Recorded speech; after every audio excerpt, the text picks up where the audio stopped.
¿cómo empiezo? En serio, ¿cómo empiezo? Porque de verdad que no sé qué decir. Aunque ¿sabes qué? Creo que esa es la mejor manera de describir a Nacht der Untoten.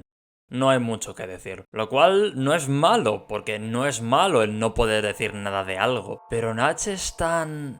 ¿Eso? Es un abuelo en sus años de jubilación y se nota a leguas. Bueno, medio jubilado, porque incluso su versión de World at War se sigue manteniendo hasta el día de hoy. Y teniendo en cuenta esto, yo nunca llegué a jugar al World at War original. El primer contacto que yo tuve con los zombies fue con Black Ops 2, y de ahí ya fui descubriendo más cosas. Así que antes de hablar del mapa en sí, habría que hacer un prólogo, supongo. No creo que siga el mismo formato que en otros vídeos de reseñas, porque creo que Zombies, sabiendo lo grande que es, requiere de un formato algo más adecuado a su medida. Pero bueno, breve prólogo. World at War era la siguiente entrega en la ya sobresaturada franquicia de Call of Duty, y durante el desarrollo de este, unos empleados aprovechaban su tiempo libre para programar un pequeño modo de juego que reutilizaba assets de la campaña y el multijugador. Una vez se contactó con los jefes, dieron el visto bueno a lo que hoy conocemos como Call of Duty Zombies, pero lo que hace que en su momento fuese una revolución es que nadie sabía de su existencia. No se promocionó ni se dio a conocer antes de la salida del juego, hasta donde yo sé. En su momento COD destacaba por su campaña, y una vez te la pasabas el juego te presentaba de su modo secreto. Ya que estoy, ¿os acordáis de cuando los videojuegos hacían eso?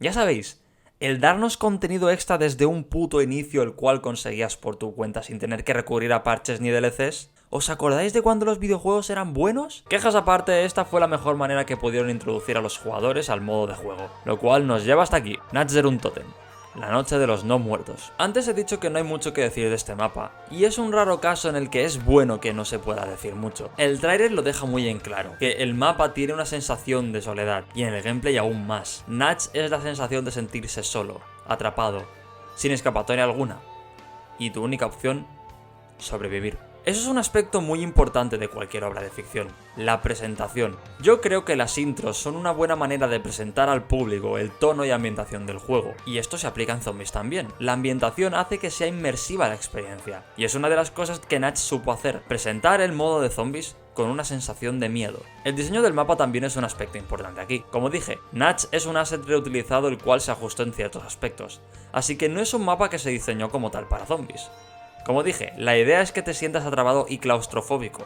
Si eres habilidoso podrás aguantar más tiempo, pero aquí es donde entran los problemas. Este mapa no está hecho para moverse. En el tráiler te quieren dar la idea de que debes vigilar y reconstruir las ventanas y evitar que los zombies entren. Pero a medida que avanzas te das cuenta de que ese modo de juego no es nada práctico. Tarde o temprano los zombies irán tan rápido que no podrás contenerlos. Por esa razón lo único que te queda por hacer es saber moverte por el entorno lo mejor que puedas. Pero aquí la habilidad no es lo único que importa, porque la gestión y la organización en zombies es algo que también se debe tener en cuenta. Y más si lo que intentas es conseguir un world record o prepararte la partida.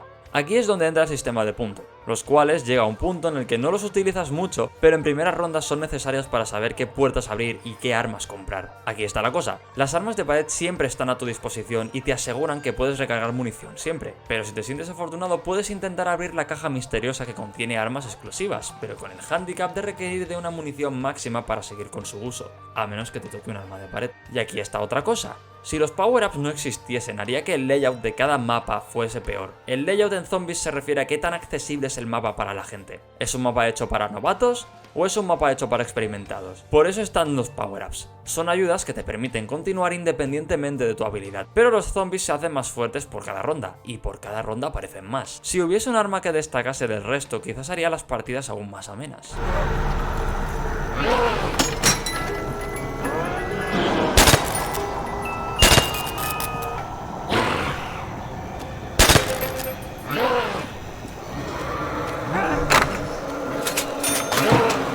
Damas y caballeros, os presento el padre, el fundador, el que inventó y empezó el concepto de lo que hoy conocemos como armas especiales o Wonder Weapon. Os presento la Ray Gun. Creo que a estas alturas no hace falta explicación. No importa en qué juego o mapa estés, la primera reacción al conseguir esta arma es siempre la misma. De primeras te da la sensación de contraste. No se parece en nada a un arma convencional, y su diseño parece sacado de una película, casi como si fuera un impostor. Y eso es lo que debían querer hacer en aquel entonces, hacerla destacar por encima del resto debido a lo futurista que es. Con el tiempo esa sensación se perdió, pero eso no quita lo especial de esta arma. Y en este mapa es lo mejor que te puede tocar. Buena cantidad de munición y un buen daño explosivo es lo mejor que te puede tocar, siempre y cuando no recibas el daño de explosión. Todo está muy bien en Nacht der Untoten, ¿no? Si no fuera porque eres vulnerable en todo momento. 2 golpes y adiós. Ya lo he dicho, no hay mucho que comentar, pero de lo poco que he dicho es lo suficiente como para ver que Nacht der Untoten ha envejecido mal con el tiempo. No es un mapa muy rejugable.